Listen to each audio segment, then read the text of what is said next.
স্বামী বিবেকানন্দ বলছেন, ব্রহ্মাণ্ডের সমুদয় শক্তি পূর্ব হইতেই আমাদের ভিতরে রহিয়াছে।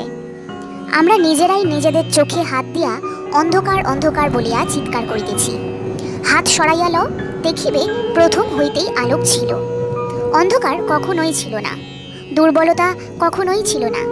আমরা নির্বোধ বলিয়াই চিৎকার করি, আমরা অপবিত্র। মানুষকে সর্বদা তাহার দুর্বলতার বিষয়ে ভাবিতে বলা তাহার দুর্বলতার প্রতিকার নয়, তাহার শক্তির কথা স্মরণ করাইয়া দেওয়াই প্রতিকারের উপায়। তাহার মধ্যে যে শক্তি পূর্ব হইতে বিরাজিত, তাহার বিষয়ে স্মরণ করাইয়া দাও। সুতরাং স্বামী বিবেকানন্দ অন্তরে যে দুর্বলতা রয়েছে তার প্রতিকার সম্পর্কে বলেছেন, কোনো মানুষকে আমরা যেন বারংবার তাদের দুর্বলতার বিষয়টি স্মরণ করিয়ে না দিই, সেইটি কোনো প্রতিকার নয়। অর্থাৎ কোনো মানুষকে তার দুর্বলতার কথা বারবার মনে করিয়ে দেওয়া, স্মরণ করিয়ে দেওয়া, এতে দুর্বলতার কোনো প্রতিকার হয় না। তাহলে দুর্বলতার প্রতিকার হয় কিসে? স্বামীজি বলছেন, তাকে তার শক্তির কথা স্মরণ করিয়ে দেওয়া উচিত। তাকে বারবার মনে করিয়ে দেওয়া উচিত যে ব্রহ্মাণ্ডের সমুদয় শক্তি আগে থেকেই তার মধ্যে রয়েছে।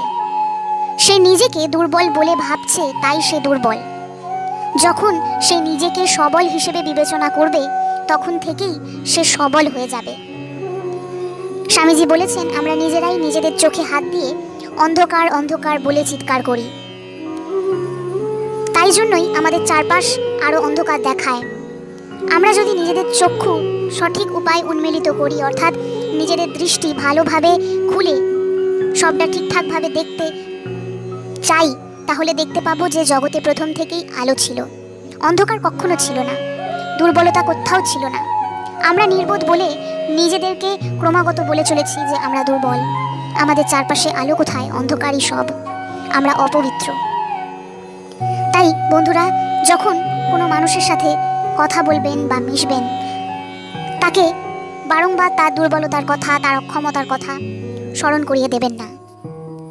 সে নিজে থেকে আলোচনা করলেও নয়, তার চাইতে বরং তাকে স্মরণ করাবেন যে তার অন্তরে কতখানি শক্তি রয়েছে। সে চাইলে কি না করতে পারে, সে চাইলে সমস্ত পরিস্থিতি বদলে দিতে পারে, সমস্ত কিছু বদলে দেওয়ার চাবিকাঠি তার হাতেই রয়েছে।